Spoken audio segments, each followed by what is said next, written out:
Bismillahirrahmanirrahim. Assalamualaikum warahmatullahi wabarakatuh. Assalamualaikum warahmatullahi wabarakatuh.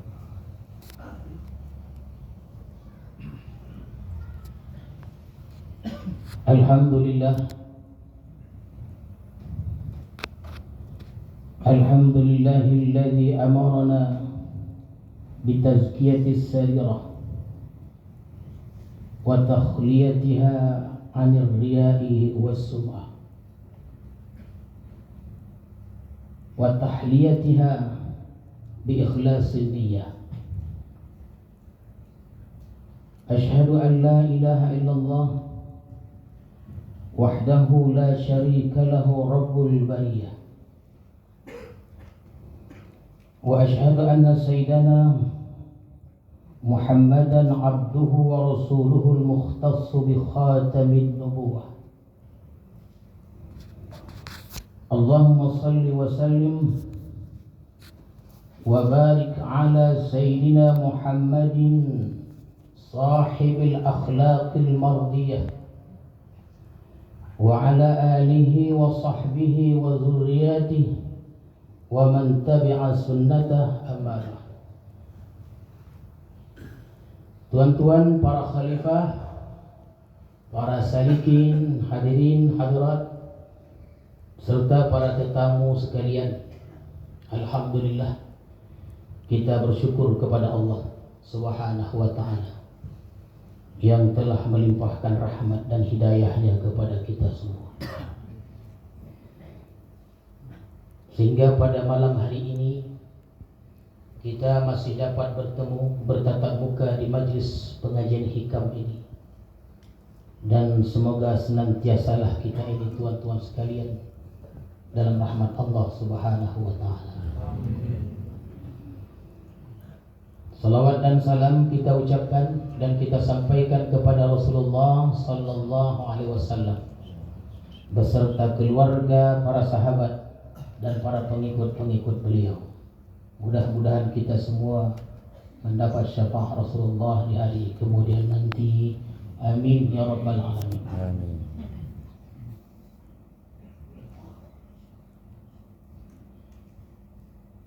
Al-hikmatu salisah ba'da al-mi'atain min al-hikam al-'ata'iyyah. Qala al-imam al-'arif billah Ahmad ibnu Atha'illah Az-Zakandari rahimahullah wa nafa'ana bi'ulumihi wa asrari.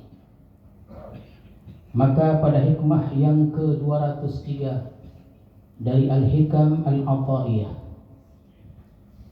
telah berkata pengarang Imam Ahmad ibnu Atha'illah Az-Zakandari rahimahullah wa nafa'ana bi'ulumihi wa asrari. Kata beliau, kama la yuhibbul amal al-mushtarak la yuhibbul qalb al-mushtarak. Al-amal al-mushtarak la yaqbaluh wal qalb al-mushtarak la yuqbilu alayh.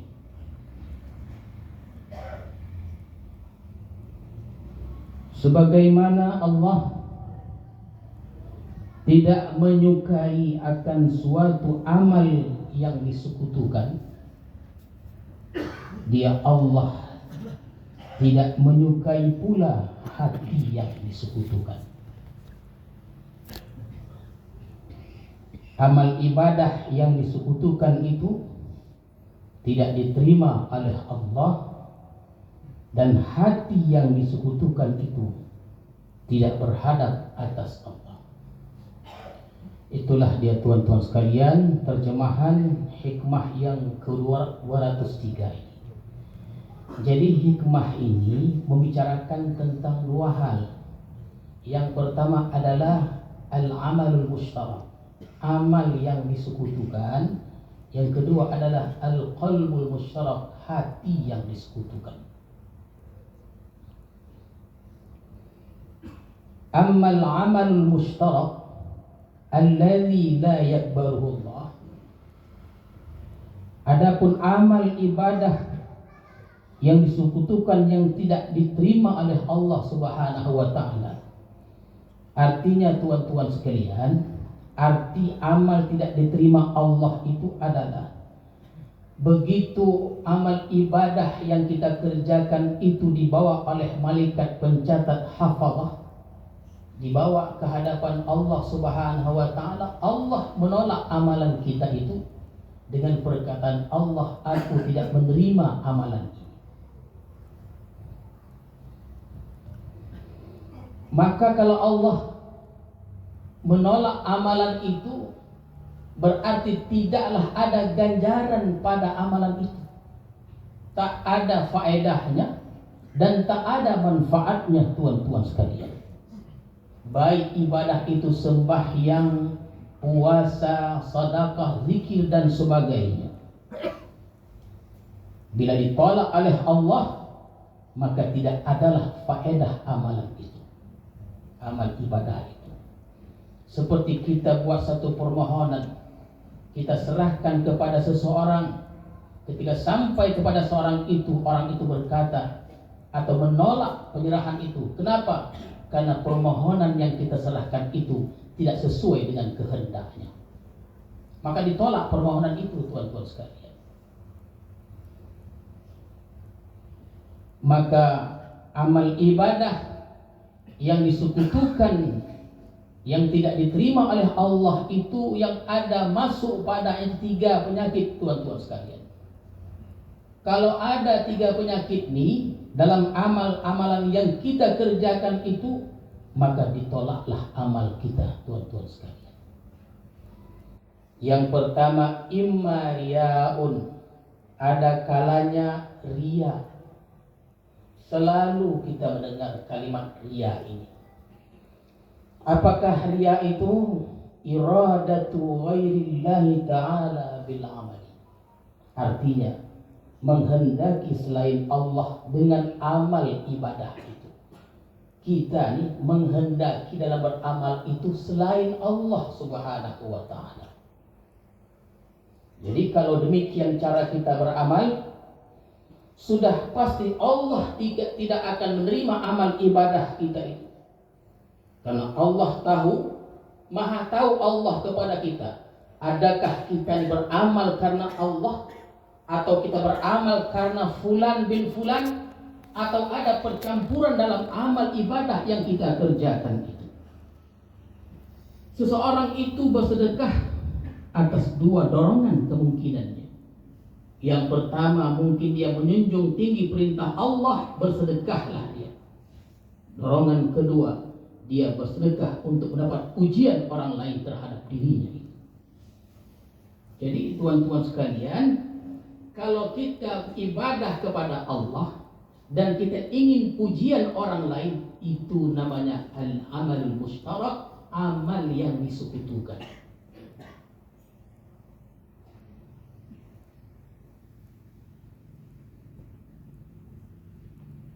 Kita sembahyang karena Allah, tapi kita sembahyang juga karena faktor-faktor lain, itu disebut amal yang disekutukan.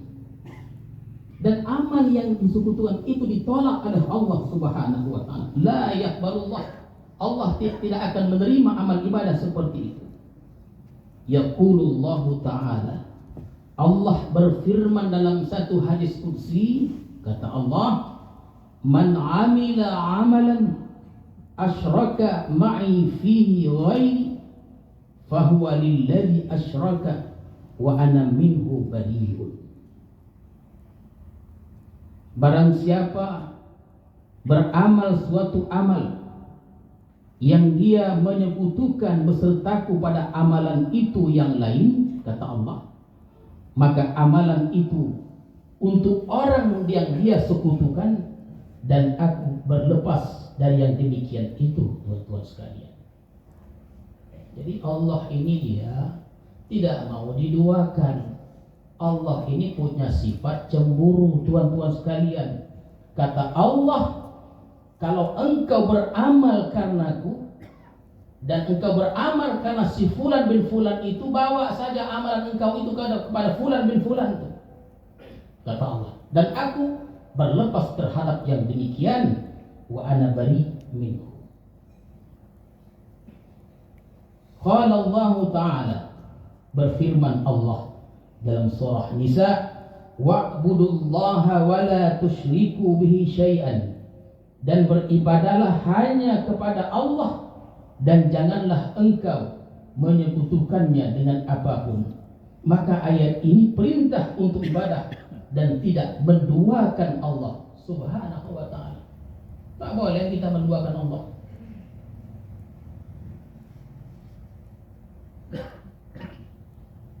Menurut ulama sufi, tuan-tuan sekalian, seseorang yang menjunjung perintah Allah, dia sembahyang, kemudian dia mengharapkan surga Allah Subhanahu wa ta'ala, ini namanya bercampur, kata mereka. Kata ulama sufi, itu pun dikatakan tidak ikhlas. Kita ibadah kepada Allah masa yang sama kita mengharapkan surga, mereka katakan ini juga dikatakan tidak ikhlas. Kenapa? Karena ada tujuan lain selain Allah Subhanahu wa ta'ala. Bukan saja Allah, tapi ada tujuan lain. Maka mereka katakan ini dikatakan tidak ikhlas. Ikhlas itu kan artinya murni. Kalau dia bercampur, tidaklah sesuatu itu murni. Dan Allah tidak suka sesuatu yang tidak murni itu, tuan-tuan sekalian. Wa yaqulullahu ta'ala, dan Allah berfirman pula, yauma yujazil ibada bi'amalihim, pada hari dia balas hamba-hambanya dengan amal mereka. Yaqulullahu azza wa jalla idza jazan nasa bi'amalihim. Jadi tuan-tuan sekalian, ini di akhirat. Ya, ini di akhirat, kata Allah, izhabu ilal ladzina kuntum tura'unahum bi'amalikum fid dunya fanzuru hal tajiduna indahum jaza, kata Allah. Wahai manusia yang mereka menyekutukan amal ibadahnya itu, pergilah kalian kepada orang-orang yang kalian perlihatkan ibadah itu kepada mereka ketika di dunia, kata Allah. Tengoklah, adakah kalian dapati di sisi mereka itu balasan jasa? Ini perkataan Allah di akhirat. Allah yang berkata demikian, tuan-tuan sekalian. Allah menyuruh kita, memerintahkan kepada kita untuk mengambil balasan kepada orang-orang yang kita tunjukkan ketika ibadah di dunia dulu. Kita ibadah, lalu kita ingin pujian fulan bin fulan, kata Allah, ambillah balasan ganjaran padanya. Jawaban tentu tidak ada. Orang yang kita minta, yang kita harapkan pujian itu belum tentu lagi keadaannya. Apatah lagi kita datang kepadanya untuk minta ganjaran balasan? Tak mungkin, tuan-tuan sekalian. Maka kata Allah, jangan datang ke sini, ambil saja di sana, kata Allah Subhanahu wa ta'ala. Jadi tuan-tuan sekalian, riya itu dia bukan hanya ditolak oleh Allah Subhanahu wa ta'ala. Ibadah yang ada riyanya bukan hanya ditolak oleh Allah Subhanahu wa ta'ala, bahkan lebih dari itu akan mendapat siksa dari Allah Subhanahu wa ta'ala.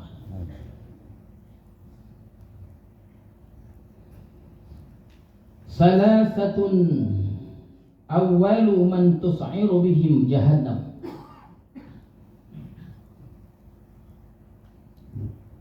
Fadzakara al-qari'a li ghairillah wa syuja'a alladhi yuqatil li ghairillah wal ghaniyya alladhi yatasaddaqu li ghairillah.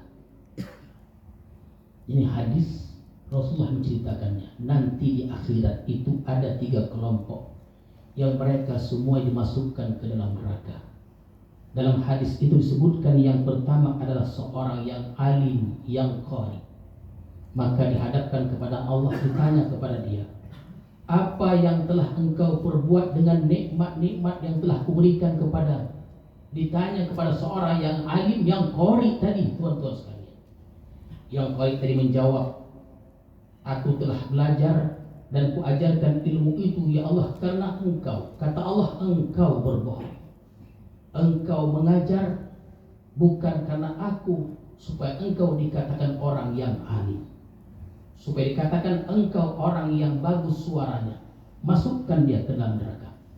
Padahal itu orang alim, tuan-tuan sekalian, yang mengajar kemana-mana. Golongan yang kedua, seorang yang mujahid, dihadapkan kepada Allah. Allah bertanya kepadanya, apakah engkau kemanakan nikmat-nikmat yang telah kuberikan kepadamu? Dijawabnya, aku telah berjuang di jalan Allah karenamu ya Allah. Kata Allah, engkau berbohong. Engkau berjuang bukan karenaku, tapi engkau berjuang supaya dikatakan engkau seorang pejuang, sebagai ahli perang dan lain-lainnya. Masukkan dia ke dalam neraka. Yang terakhir, wal ghaniyal ladzi yatasaddaqu li ghairillah. Orang yang kaya bersedekah dia bukan karena Allah. Dihadapkan dia kepada Allah, ditanya oleh Allah, engkau kemanakan saja nikmat-nikmat yang telah kuberikan kepadamu? Orang tadi menjawab, telah kusedekahkan di jalanmu ya Allah. Engkau berbohong, kata Allah.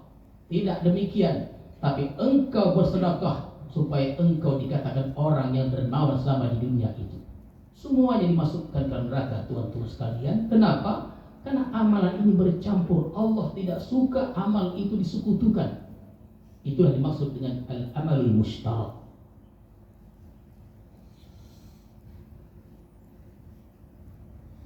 Itu yang pertama, tuan-tuan sekalian. Yang kedua, amal ibadah yang disekutukan, yang tidak diterima oleh Allah selain riya tadi. Yang kedua, tasannuh. Apakah tasannuh itu? At-tasannu'u huwa tahsinul amali bi'ail khalqi. Itulah tasannuh. Apa dia tasannuh ni? Orang ini beramal karena Allah. Beramal dia memang karena Allah.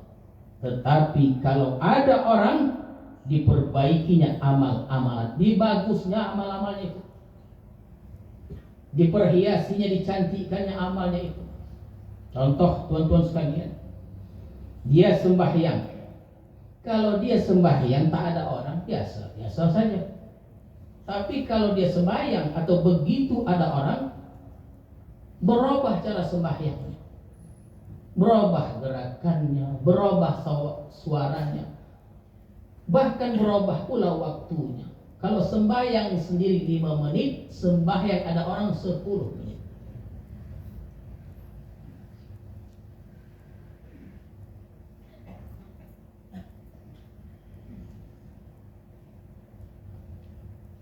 Ini memang agak ringan dia, tuan. Tasannuh ini ringan dia. Ada orang, tak ada orang dia sembahyang. Ada orang, kalau ada orang dia baru sembahyang, tak ada orang dia tak sembahyang. Yang agak ringan itu ada orang dia sembahyang, tak ada orang dia pun sembahyang. Bedanya kalau ada orang dipanjangkan dia sembahyang.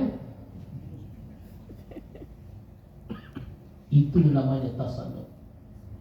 Allah tuh tak gomang itu. Itu nak belajar. Terkadang kita sembahyang dengan orang-orang besar, pejabat dan lain-lainnya. Kita akan merubah sikap kita, gerakan kita, supaya dipandang kita seorang yang khusyuk dalam sembahyang kita itu. Heran dong, sebelah kita biasanya copek kan lama belum. Yang ketiga, teman-teman sekalian, wa imma ujub. Apakah ujub itu? Huwa ru'yatun nafsi. Apa dia? Melihat dirinya. Wa isnadul amal ilaiha, menyandarkan perbuatan kepada dirinya. Wa ru'yatul maziyati laha, melihat kelebihan dirinya. Itulah namanya ujub tadi. Selalu kita mendengar ujub. Orang ini beramal semata-mata karena Allah, tak ada rianya. Beramal karena Allah dan tidak ada rianya. Ada orang, tak ada orang, bagus sembahyangnya itu. Tetapi tuan-tuan, dia menyandarkan diri itu kepada dirinya. Dia bisa sembahyang, dia bisa menuntut ilmu dan sebagainya, dia sandarkan kepada dirinya. Dia lupa bahwa dia bisa demikian adalah karena anugerah Allah Subhanahu wa ta'ala, bukan karena kita.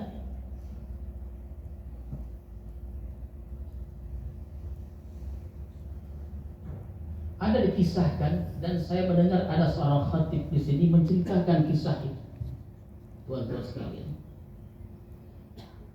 Rasulullah mengisahkan tentang itu, bahwa dulu di zaman Bani Israel ada seorang abid, seorang hamba beribadah lebih kurang lamanya 500 tahun lamanya, dan dia beribadah di atas bukit, dan Allah berikan kepadanya ada air yang mengalir, kemudian buah delima. Dengan air dan buah delima itulah dia bisa bertahan hidup, tuan-tuan sekalian.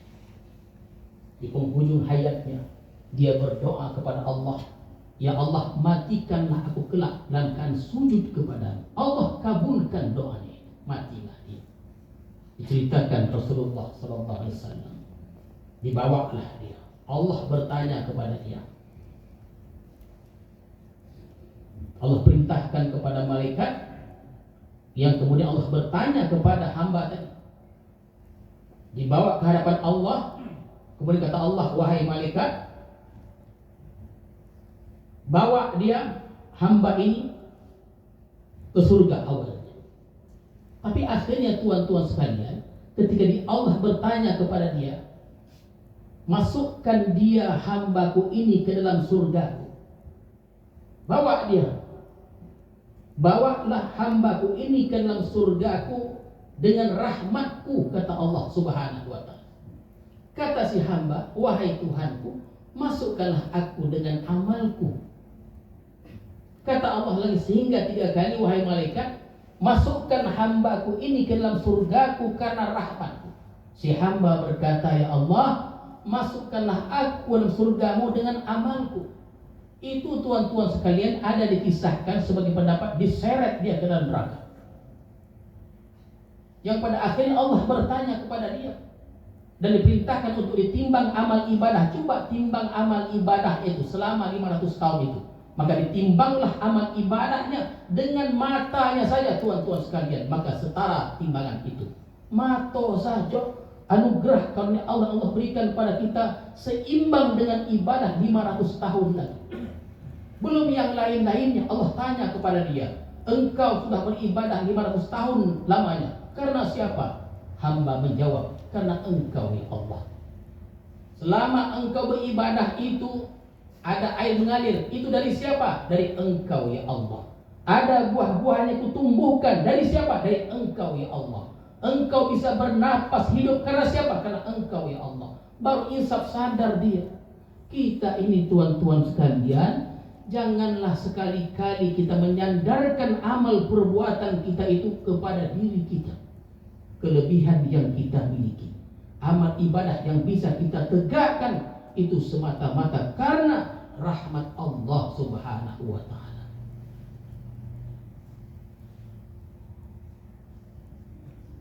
Kata Allah, fala tuzakku anfusakum huwa a'lam biman ittaqa. Jangan kamu anggap bersih dirimu itu, jangan kamu anggap hebat dirimu itu. Ay la ta'taqidu annaha barah. Jangan kamu i'tikadkan bahwa diri kamu itu baik. Misalnya tuan-tuan sekalian, kita bersedekah. Kadang-kadang timbul dalam hati kita tuh, sebaik kita menyerahkan harta sedekah kita tuh, kita merasa baik dari orang lain. Itu tidak boleh. Hati itulah yang nak kita bolong.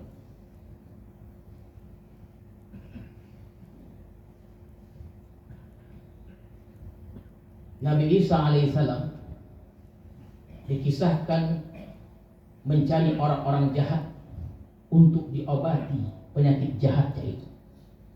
Sementara Nabi Yahya diceritakan mencari orang-orang soleh untuk diobati penyakitnya itu. Orang bertanya, wahai Nabi, adakah orang soleh ini penyakit? Aduh, apa dia? Merasa diri lebih mulia. Kalau kita merasa diri kita lebih mulia, Ini penyakit yang paling berbahaya. Tuan-tuan sekalian, kita berikan satu ilustrasi, analogi, permisalan. Dulu ada seorang hamba. Dia berbuat berbagai macam kejahatan. Dia berzina, dia main judi, dia minum arak, dan perbuatan-perbuatan jahat yang lainnya. Jadi goda oleh iblis laknatullah. Mudah sekali iblis itu menggodanya. Besok minumlah, dia pun minum. Begitu mudah iblis menggoda dirinya. Dia pun berbuat perkara-perkara yang tidak dibenarkan itu. Setelah sekian tahun lamanya, Allah berikan hidayah kepadanya. Bertobatlah dia. Setelah mendapat hidayah, maka dia tinggalkan amalan pekerjaan-pekerjaan yang buruk-buruk itu. Iblis yang menggoda tadi datang lagi, tuan-tuan sekalian.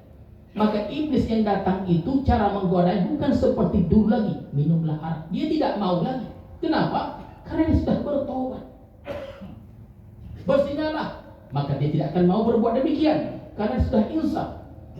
Maka berbisiklah iblis itu kepada orang yang sudah bertobat.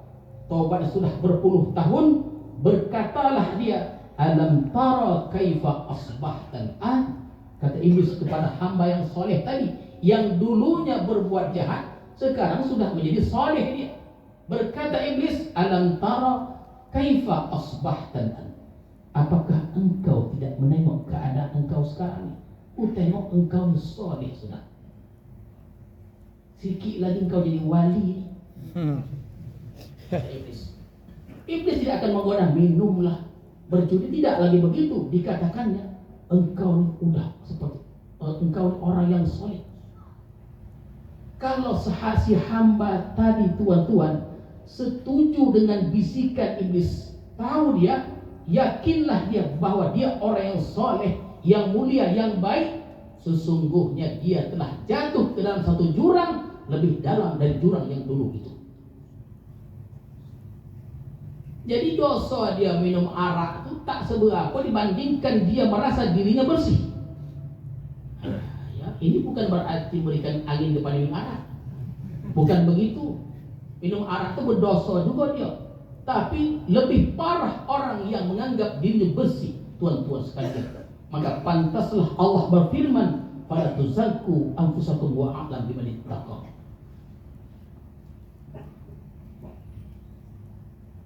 Dan ini pula lah yang dikhawatirkan oleh Rasulullah sallallahu alaihi wasallam. Kata Rasulullah, "Lau lam tuznibu la khashitu alaikum ma huwa akbar min dzalik al-ujub wal-ujub." Andai kata kalian tidak berbuat dosa, kata Allah, andai kata kita ni tuan-tuan tidak berbuat dosa, aku khawatir, aku takut kepada kalian jatuh kepada yang lebih besar dosanya itu lagi. Kata Rasulullah, ujub itulah tuan-tuan sekalian. Saya rasa kita ini berdosa semuanya. Tak ada yang berdosa dah. Ya, ini sebagai gambaran tuan-tuan sekalian. Andai kata kalian tidak berbuat dosa, aku sangat takut, sangat khawatir kalian akan jatuh ke dalam dosa yang lebih besar lagi. Apa dia? Ujub, kata Rasulullah sallallahu alaihi wasallam. Qila li Aisyah radhiyallahu anha, maka ditanya orang kepada Aisyah, mata yakunur rajulu musian, kapankah seseorang itu dikatakan jahat? Kapankah seseorang itu dikatakan jahat? Qalat, Aisyah berkata, menjawab, idza dhanna annahu muhsin, bila dia sudah menyangka, menganggap dirinya itu adalah seorang yang baik. Itulah orang jahat, tuan-tuan sekalian. Orang yang menyangka, yang menganggap dirinya itu baik, itulah yang jahat sebenarnya. Jadi tuan-tuan sekalian, ar-riya'u qadihun fi qasdil amal, wa tasannu'u wal 'ujbu qadihani fi kamalih. Riya itu merusak mencederai pokok amal. 100% amal kita, tuan-tuan sekalian, ditolak oleh Allah Subhanahu wa taala. Sedangkan tasannu dan ujub mencederai pada kesempurnaan amal ibadah kita itu. Artinya lebih ringan dia. Ujub tidak menghilangkan semua amal, tapi dia mengurangi, tuan-tuan sekalian. Kata Imam Al-Ghazali, menghilangkan lipat ganda sebuah amal itu. Kalau ada orang beramal dilipat gandakan, kalau dia ada ujubnya tidak digandakan, tuan-tuan sekalian. Jadi oleh karena itu Allah tidak menyukai amalan yang disekutukan itu, tuan-tuan sekalian. Yang kedua, wa ammal qalbul mushtarak alladzi la yuqbilu alaihi. Yang pertama tadi adalah al-amal musytarak, amal yang disekutukan. Yang kedua, al-qalbul mushtarak alladzi la yuqbilu alaihi, hati yang disekutukan yang tidak berhadap atas Allah Subhanahu wa taala. Bagaimana hati itu? Hati yang bersekutu itu, tuan-tuan sekalian, yang tidak berhadap kepada Allah Subhanahu wa taala atas Allah Subhanahu wa taala. Huwa alladhi yadkhuluhu hubbud dunya was-sukun ila ghairillah wal i'timad ala ghairihi ta'ala. Itulah hati yang masuk padanya hubbud dunya. Hati yang dikatakan disekutukan itu adalah hati yang pada hati itu ada cinta kepada dunia. Cinta pada dunia ini boleh, tuan, asalkan membawa kepada kebahagiaan di akhirat. Boleh kita ini mencintai harta, asalkan harta itu membawa kita bahagia di akhirat. Yang dilarang itu adalah cinta dunia, cinta harta, yang mana kedua itu menyulitkan kita di akhirat. Itu tidak boleh. Sedangkan hati yang disekutukan itu adalah hati yang adanya cinta terhadap dunia. Jadi apabila hati ini mencintai dunia, maka otomatis hati kita berhadap kepada dunia, tidak berhadap kepada Allah Subhanahu wa taala. Dunia saja dipikirkannya. Kenapa? Karena dia mencintai dunia itu. Oleh karena itu, orang yang cinta dunia itu, sembahyangnya tidak akan bisa khusyuk. Tuan-tuan sekalian, bagaimanapun caranya, orang yang mencintai dunia tidak akan bisalah dia itu khusyuk dalam sembahyangnya itu. Kenapa? Karena hatinya berhadap kepada dunia. Sedangkan khusyuk itu adalah buah dari zuhud, tidak menginginkan dunia. Kalau kita batasi dunia, akan timbullah yang namanya zuhud itu. Jadi khusyuk itu tidak bisa dipelajari dia. Kemanapun tuan pergi belajar tentang metode supaya sembahyang khusyuk, metode apapun diajarkan oleh seorang guru, kalau kita mencintai dunia, tak akan bisa, tuan-tuan sekalian. Tak bisa dia. Sehebat apapun cara kita belajar supaya sembahyang khusyuk, tak akan khusyuk kita sembahyang kalau hati kita lokek pada dunia itu.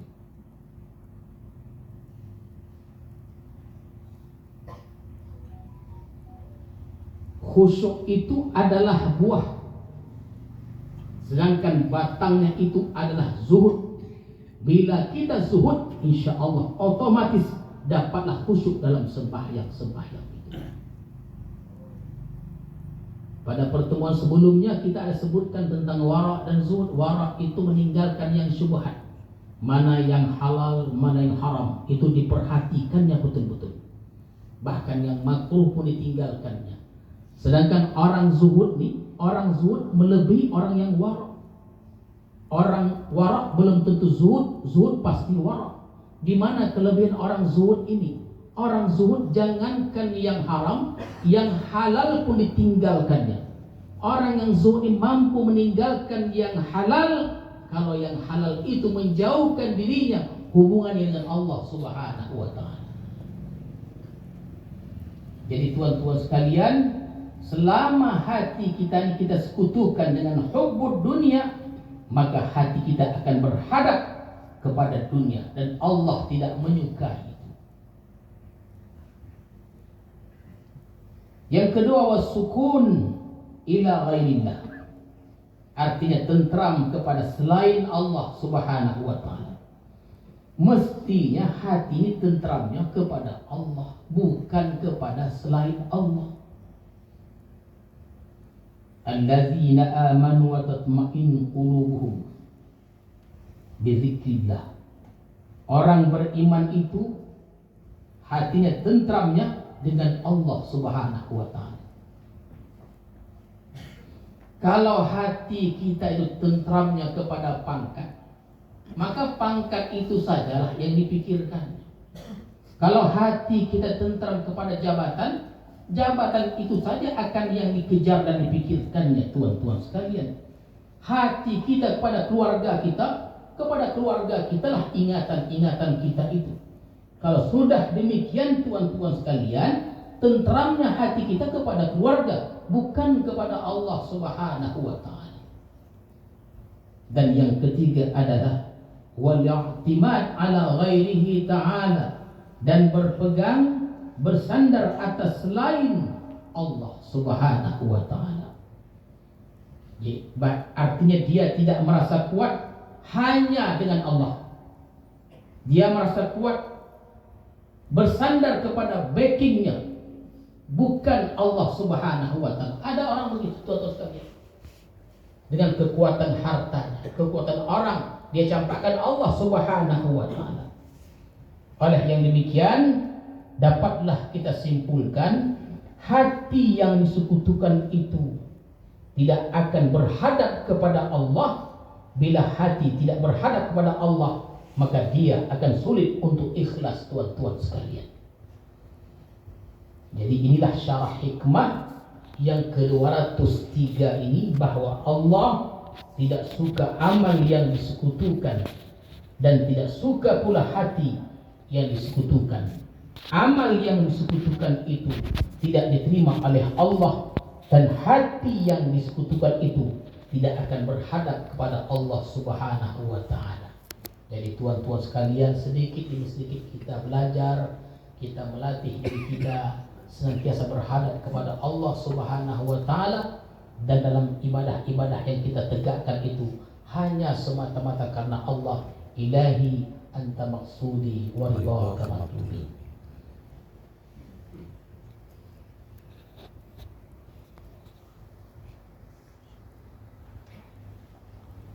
A'udzu billahi minasyaitonir rajim. Bismillahirrahmanirrahim.